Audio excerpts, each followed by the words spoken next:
Hi, I'm Tom from WPWithTom.com, and in this video I'm going to show you how to create a website quickly.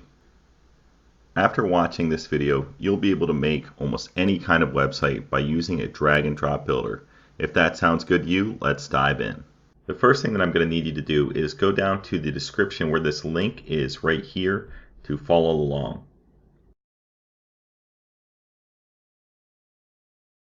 So the first step in this 5-step process to creating a website is getting a domain name and hosting. These steps will be walked through one by one here, and to get started we can just click on this button and it will take us to Green Geeks, who is going to be our hosting provider. So hosting is basically what gets our website live and on the internet. And on Green Geeks here there are 3 plans under the WordPress plans here that are called Lite, Pro, and Premium. And these plans go for $2.95 a month, $5.95 a month, or $11.95 a month, depending on the duration of the plan that you sign up for. The longer you sign up for, the cheaper the plan gets. So it pays to sign up for a longer plan in this case. Now the key differences between each plan is this light one here only comes with one website, while the Pro and Premium plans are able to host unlimited websites. So if you just have one website for your one business that you have, this is the plan that you'd probably want. But if you think there's a chance that you might want more, or you're going to create multiple businesses, or maybe you want to create websites for other people, it pays to go with something like the Pro or Premium plan. So each of these plans comes with SSL, which makes our website more secure, a free domain name with the purchase for the first year, and it comes with Cloudflare CDN, which makes our websites go faster and speeds up the performance for our website. So let's say we want to choose the Lite plan to just have one website. We can click Get Started here, and you can choose your domain name in this section. Your domain name is your address for your website, for your web presence. So mine is WPWithTom.com, and you could choose one from here. And there's all different extensions here if you want to choose something else. So I'm going to just go through the process, and I'm going to go with WPFundamentals.net, and I'll check the availability. And it says, congratulations, the domain name is available. And now we will fill out this information here. Once we get down here, you can see the prices depending on how long you sign up for. There's monthly plans, which are at a higher rate, and then there's yearly, 2 years, and 3-year plans that give you a much lower rate, and it will tell you your total amount here. This is where you can choose if you want to have privacy or not. Now you can receive emails and phone calls if you do not have this enabled, but you do have to pay for this to hide your information and keep it private for your domain name. So it's up to you if you want to have that enabled or not. If not, the price will go down by almost $10. As you can see here, it changes. So you would simply put in your information here and then click Create Account to get started. And then after you create this account, we can log into Green Geeks and start our second step in the process. So if we navigate back over to the site, we can see step 2 is installing WordPress. And WordPress powers more websites on the internet than any other platform. In this step, we have to install WordPress within our hosting cPanel area. So let's dive into that now. If we go back over to Green Geeks here after we sign up for an account, we can go to where it says Customer Login. And you will simply just input the information that you just created on the previous page here. Okay, so once we log into our account, we can go to where it says cPanel area. Right now they have a new area in beta, so you could go through there in the future, but for now I'm going to go through where it says cPanel login. And in this area we're going to be able to install WordPress on our domain name. Now this is a very easy process. We can simply just scroll down to where it says Softaculous Apps Installer, and then we click WordPress. And here we would just click Install Now. And it's going to ask you which domain name you want it to be installed on. So we're going to change this to be HTTPS to make it secure with SSL. And I'm going to choose my desired domain name that I want it to be installed on. Here we can choose different settings. So let's just say we want to name our website something else. We can do that here. And I'm just going to put something in there really quickly. You can edit that if you want later. And here you would choose your admin name and your password. I'm just going to choose WP Fundamentals as my admin. And my password I'm going to hide and choose something that I'll be able to remember. And here you want to change it to a good email that you're able to recover your password if you forget it when you try to log in. Here you would choose your language. And if you want to enable any of these plugins, you can. I'm going to enable Elementor Page Builder for this scenario here, but we can also go into how to add that later. And I'm just going to click Install Now. Now this will take a moment. It says 3 to 4 minutes, but it never takes that long. And then after that's done, it says congratulations, the software was installed successfully. So now we've installed WordPress on our website, and we can simply go to where it says administrative URL and click on that, and we will be brought into the WordPress dashboard. So I want to point out that it's important to remember this URL, whatever your domain name is, .com/wp-admin, or you can do /login at the end, and it should be able to bring you to that page. So I'm going to log out real quick, and it should look like this when you go to wp-admin right here. And then here's where you'd want to input your username and your password. And then you can log right in, and now you're in the dashboard. So that wraps up the second step here, which is installing WordPress. Next, if we go back over here, we can see that the third step here is adding a new theme. So what I'm going to do is I'm now going to exit out of Green Geeks and the Softaculous apps installer, and I'm going to go over to where it says Appearance, Themes. Now what I'm going to do is go to where it says Add New, and I'm going to search for the Astra theme in the upper right here, and there it is. I'm just going to click Install, and then I will activate it. Now we can see that this is the active theme for Astra. If we go over to where it says Plugins, we're going to click Add New, and we'll get into the next step here. So step 4 is installing demo content. The Astra theme comes with starter sites. These are pre-made sites with demo content, which makes the process of creating a website easier. So let's dive into how to install this demo content and start creating our website. If we go back over here in the plugins section, we'll start typing in where it says keyword. We'll type Astra starter sites. And it comes up Astra starter sites right here. It's the first one. I'm going to click Install Now, and I will click Activate. And now we have these different starter sites available. If we click on See Library, we can choose our builder. I'm going to choose Elementor as I installed earlier. Click Next. And now we're brought to this section. Now there are many free and premium themes here on the Astra starter site library. If you click on free, you can see all the ones that are free to use.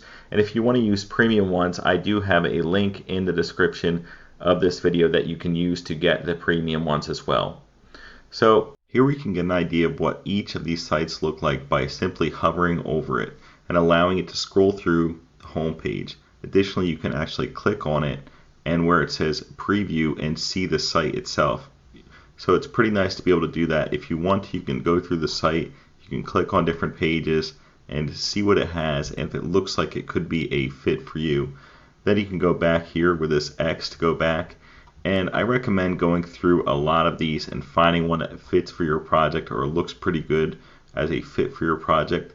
In this case, I'm actually going to use this one right here, residential and commercial cleaning.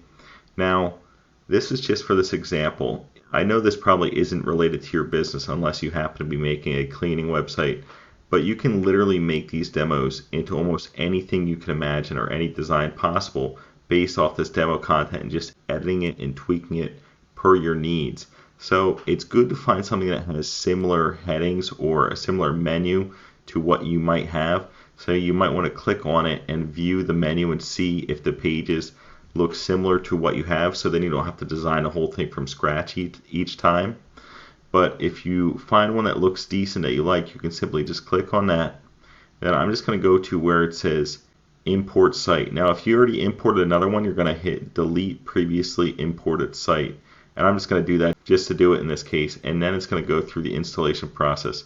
It says this process can take anywhere between 2 and 10 minutes, so just be patient while it loads. It's usually pretty quick from my experience when you have a reputable host like Green Geeks or one of these ones like that. So you can see it's already going up. It's going to be done pretty soon here.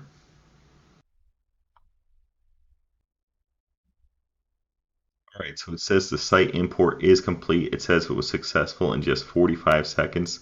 I actually cut out a tiny bit of the video, so it sped that up a little bit. And here we can see it says done view site. Let's just click that right here. And now we're going to see our website looks like this. So this is the wpfundamentals.com address, and now it looks like this. Totally different than it just looked earlier in the old site in the layout that we had. So if we scroll down, we can see that it has the complete page from the preview. I don't know if I actually previewed this, but this is what it looks like. There's an about page, residential, commercial, a blog page, and a contact page as well, where there's nothing in here. And that's one of the downfalls actually with Elementor. You're not actually able to get the contact form page or the contact form element to be on here because that's in the pro version. So if you really want to get a pro version, you can get one through the link in my description. I'd really appreciate it if you do, because it is an affiliate link. But if not, I'm going to show you another way that you can use a plugin to implement that. And we're going to go through a few different options before we actually dive into editing the site with Elementor. Let's go into some of the settings here in the back end. So if we go back here, let's just click X here to go back into the dashboard. So we have our site over here and our backend or our dashboard right here. Now I do have an entire tutorial series coming out on the WordPress dashboard. If you want to learn more about that, be sure to subscribe to the channel. But for now, let's just go over some of the basics here. So here's where pages are, and pages are what make up this menu here at the top. So if we go over here, we can see there's corresponding pages, and it says which ones are made with Elementor right next to it. So let's just say this sample page here, we can just trash that because it's actually not necessary. And then you can go to trash to permanently delete it. And that's something that you want to get in the habit of doing. When you trash something, you don't want it just sitting around in your trash. You want to actually delete it permanently. It's just better for security reasons for your website. So I'm going to actually go and delete a couple of these pages. I'm going to delete residential and I'm going to delete commercial. And I know that might seem like it doesn't really make much sense, but I just want to have 4 basic pages for this tutorial. I know that when you're making your first website, you probably don't want to spend your whole day going through a tutorial and watching somebody teach the basics of WordPress. You want to just know what you need to know, and I'm just going to set up these 4 pages that are very common amongst websites: home, contact, blog, and about. And I'm going to go through the process now. So let's just go here and delete permanently for each of those 2. And this privacy policy page, I wouldn't worry about too much right now, but it is good to have one of those for your website. I'm not going to have that included in the actual menu up here, so we don't have to worry about that too much right now. So the next thing I wanted to do is I wanted to go down to where it says plugins over here. And there's some plugins on the site that were just installed with Astra starter sites, and it installed the unlimited add-ons for Gutenberg and WP Forms Lite, and that's one that we're going to use to create a form for this website. So let's just go over here to where it says Hello Dolly, and we'll delete that one, and we'll delete this one as well. These are not activated right now, so they're just kind of taking up space. Now these are all activated. So sometimes you might want to deactivate something and then maybe reactivate it. You can deactivate it and then click activate again to activate the plugin back onto the site. And lastly, I wanted to just go over one other thing here, and that's settings and permalinks. And I want to make sure our permalink structure is set to post name right here, and I'll click save changes. So what this does, as an example, it makes your site easier to read. See, it says sample post. So if you write a blog post, it would say wpfundamentals.com/sample post.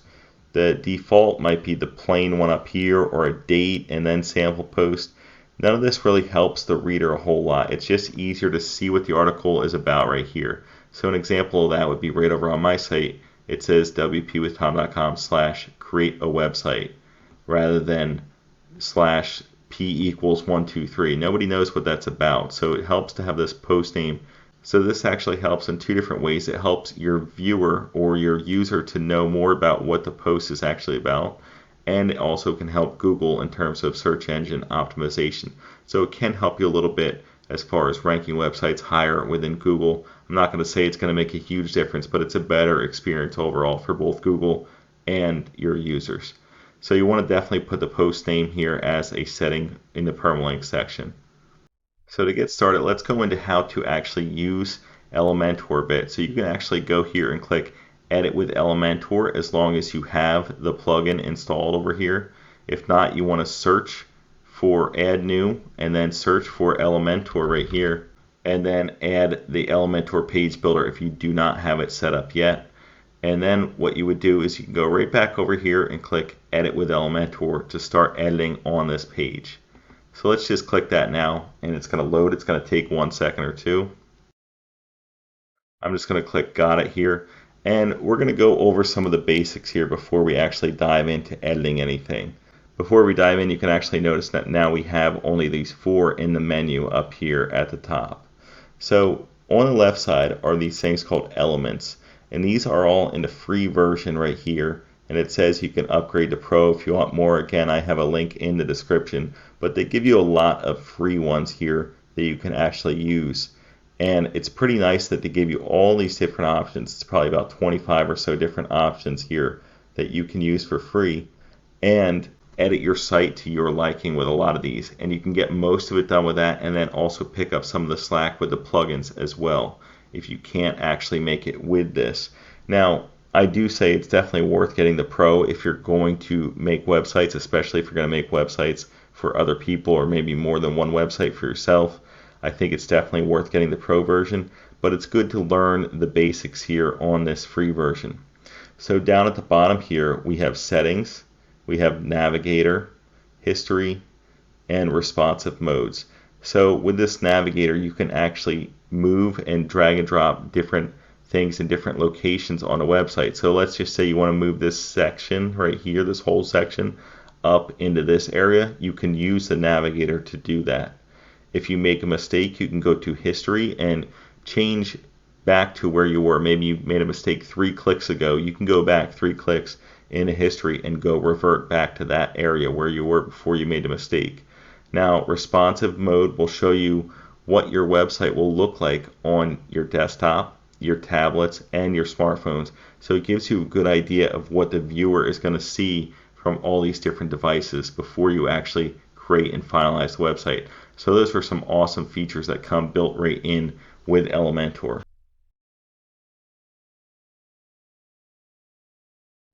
So let's dive into the 5th and final section, which is going to be editing your content with Elementor here. And if we go back over to the site, it says Step 5, Edit the Content. Here we will use the Elementor Builder to edit our website. We can drag and drop elements throughout our site and easily make changes right on the screen. The amount of editing you do to this demo is completely up to you. So I'm going to X out of this one. You can see the next message is congratulations, you're done. So this is the last step. And if we go back over to the site here, we can start editing our content. Alright, so there's so much that we can actually cover here in Elementor. I'm only going to go through some of the things that I think are important, like how to add elements, how to delete things, how to change text, change images, add a contact form, things like that. And I'm going to go through this to just help you learn the tools that you need to get started. And you can edit your website as needed from there and just change it as you need and make a beautiful website. With the tools that you learn in this section, I think you'll be able to make something pretty quickly, or at least learn the ropes or the basics of Elementor. So one thing you can do is you can click into an area and then you're going to see different things come up. So let's just say we want to click on this text. You can actually edit this text right here on the screen. It says, "We believe your free time wasn't made for housework." If you want to change that text, you can literally go and delete it right here. You can write "for housework" again right there, and you can change the text right on the screen. It's pretty cool. Now up here we have this thing that says content, and you can also change it right in here. You can change the sizing, the alignment of the content. You can go over to style as well and change things like the text color. So let's say you want it to be black instead of white. You could do that and change it right there. You can actually go into the color wheel and change it to be just about anything that you wanted in this area. I'm going to change it back to white, but I just wanted to show you that you can do that. You can also change the typography here, so it says family default, and that's the default with the template itself. If we wanted to, we can go and change it to some other kind of font right here. And then you can also resize it. Let's say you don't like that it's that big on the page itself. You can change the sizing of it right here and see the difference on the screen. So you can find something that looks good. Just realize it might look great on this device, but it might not look good on other devices that you can check in the responsive mode right here, such as tablets and smartphones. So if you're happy with that, you can just click update right there, and that's how you save it. And if you went over to advanced, you'd have more options like margin and padding. That's going to be how far it is away from the sides of this box here or this image here. And then you can do things like motion effects. You can change it so it actually does something when you go to the site. See, it says fade in. You can do fade in slow, and you can see the text comes into play there. You can put an animation delay, and it goes in milliseconds, so 1,000 of them would be like 1 second. So you'd have a 1 second delay there. Let's just say you want to have like a 7-second delay just for the effect. I'm going to do that, and you're going to see it fade in. And there it goes. So it takes a while. If you want to do that, you can. I'm just going to put it on a 1 second delay and have it fade in. There's all these other options that you can do. You can do rotate in, which is going to look a little weird, but it will get people's attention if that's what you really want to do, is draw their eyes to that specific text. Maybe you do something like that, and then make sure you click update to save it. Now if we were to hover over this woman cleaning here, this image of her cleaning, you can actually go up here and click edit section. It's going to tell you to right click, so you can click got it. Let's go and right click and hit edit section right here. And now if we want to change her image, we can go over to where it says style, and you can see the image right here. You can click delete, but I would recommend that you click on it and you'll be brought to this area, and this is called the media library, where you can actually have different types of files here. So you can have files that are images, videos, and even audio files can be stored in here for your website. I recommend finding an image you want to replace it with. If we go over to where it says media library, we can see that right here is the actual image, and you can see the size of the image right here, 1920 by 850 pixels. And this is the size of the image itself, how much space it takes up, and it's 60 kilobytes, which is not big at all for an image of this size. So they've actually optimized the image pretty well for us. So just remember this 1920 by 850 is about the size that we would want. And you can go to a website such as unsplash.com if you want to see different images or find high quality, easy, good images for your website. Let's say you like this one right here and you want to make it into a cooking site. You can click on that, view the image itself, and click download for free.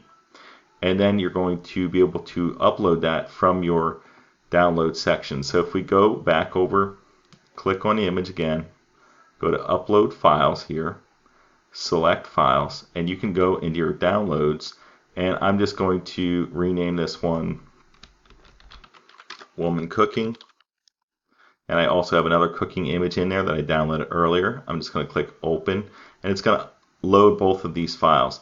Now these files are big. You might want to reduce the file size, but I'm not going to go through that whole process for right now. I just wanted to show you what these images might look like. So let's just say we want to add this one. It's good to make the alt text title the same as the title for search engine optimization.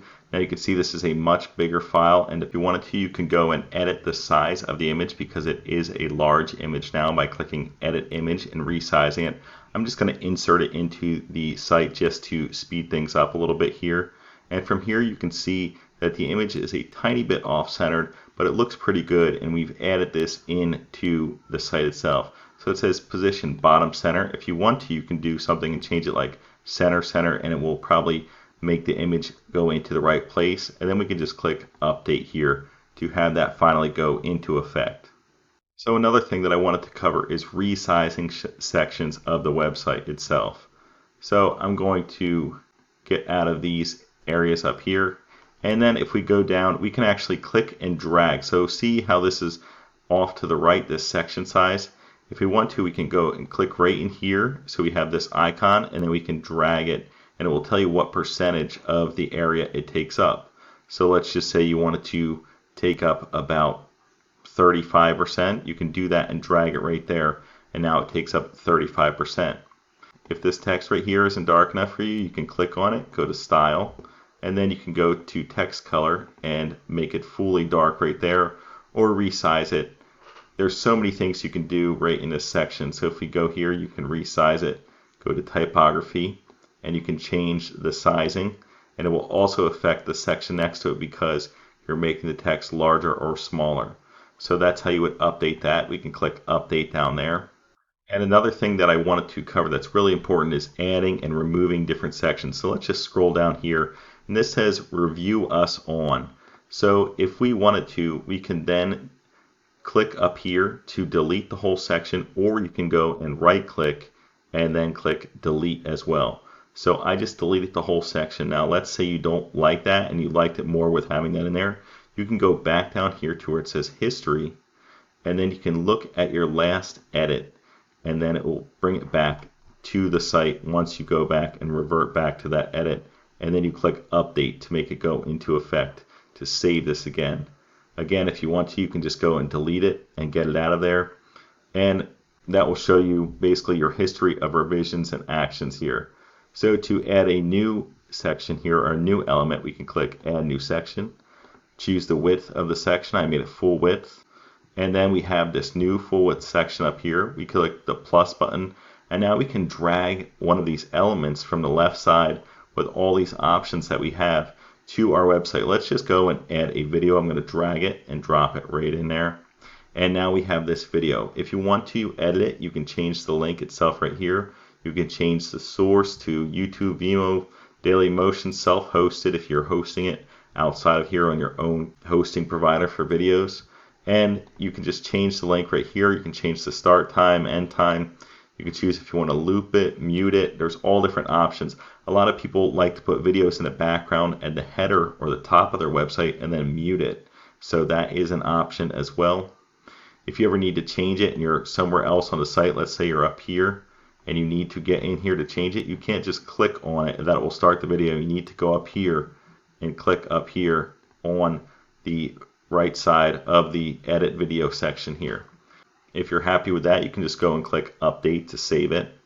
Now to view what our site looks like on a front end, we can actually go and take a look at it. So what I'm going to do here is I'm actually going to go back. I'm going to hit exit to the dashboard, and I'm going to bring this page into the dashboard itself. And then what I'll do from here is I'll just copy this. There's other ways that you can do this, but I'm going to just paste the page in there because I want to be out of the builder when I'm in here. So now we can see our new image, our text that bounces in there. We have this section that we edit a little bit of the size on. Now you would want to check that in a tablet and smartphone as well. And then if we go down here, our one section was review section is deleted, and now we have this video placeholder down here instead of that. So we have these sections in place and things are moving along. You're starting to learn a little bit of how to change and manipulate things on the website itself. So the other thing that I wanted to cover is the contact form. Since we have no contact form here on our website, it shows one in the demo, but when we go to Elementor, you would have to use the pro version to be able to have that. So if we go back into the dashboard over here, we can go to where it says WP Forms, and this form was automatically created once we created the website. I'm going to go to Edit with Elementor over here, and we really only need these two tabs now.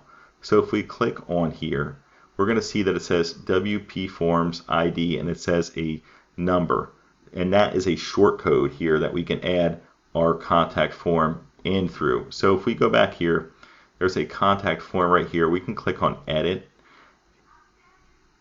And here the important thing I'm going to go to first is Settings. And here is where you're going to want to go to Notifications and put in the Send to email address. So this is the address that you want to enter. The email is where it's going to be received at. So this is your email address that you want to get the emails from this contact form going to. So I hope this was clear. I'm going to put my own email address here just as an example. So if someone contacts me through that form, it will go to my email address. And I'm going to click Save, but I'm not done yet. I'm going to go over to where it says Fields, and here we can change the fields of the website. So let's say it's not going to be a residential or commercial cleaning business anymore. We can go over here and click Delete. Are you sure you want to delete this field? Okay. And now we have less fields. I don't think it's worth asking for an address since we don't have to go out to this person's site anymore. And that just gives you an example. If you're happy with how that form looks, you can hit Save. And then what we would do is X out right up here. And now to get the short form code, it's right over here for this contact form we just created and edited. We can click Copy, go back over to the website itself, and now we're going to delete this one and paste in our new one. So we're pasting in the form ID right here, this whole short code, and we paste it in there with the brackets and all, and now our form comes up right on the screen itself. So now with our new form in place here, we can see that we've resolved the contact form issue that was here without Elementor Pro. We did it for free with this way of doing it with WP Forms. And as I mentioned earlier, the amount of customizations that you do on this website is entirely up to you. I really wanted to just cover some of the basics here that a lot of the shorter tutorials that are on creating a website don't really cover in a short amount of time. I think if they take a few more minutes, they could have covered a lot and helped people really get started. And that's what I tried to do with this when I created this video. So with what you've learned, you should be able to create a pretty nice looking website and be a little bit more comfortable with the elements that you're using from the left sidebar when you're navigating through the site and creating different features in the site. The best way to really get the hang of this is to play around with it and see what you can do and start creating different things and tweaking things, because you can always go back and undo and redo things throughout creating a website with this process. So I really hope that you enjoyed this video, and if you did, please subscribe and like it. I really appreciate it. If you'd like to learn how to create a logo for your website, feel free to click on the next video that should be on your screen now. Thanks for taking the time to view this video. I greatly appreciate it. Have a wonderful day.